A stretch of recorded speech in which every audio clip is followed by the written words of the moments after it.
আসসালামু আলাইকুম, সবাই কেমন আছেন? চোখ বন্ধ করে রান্না, মশলা ছাড়া যা খাওয়ার সময় আমি ভাগে পাই না, চেটেপুটে খেতে হয় আমার কড়াইতে যা থাকে।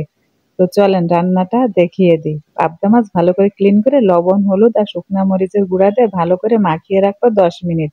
আর যা যা লাগবে একটা মশলাও লাগবে না, শুধুমাত্র ঝাল পেঁয়াজ আর হলুদের গুঁড়া, লবণ আর সামান্য পরিমাণ শুকনা মরিচের গুঁড়া।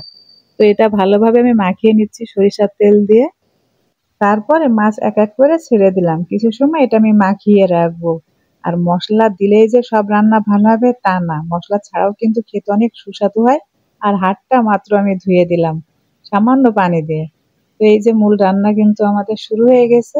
80% মাছ হয়ে গেছে, এটা রান্না করতে বেশি সময় লাগে না। কিছু ধনিয়া পাতা অ্যাড করে দিলাম।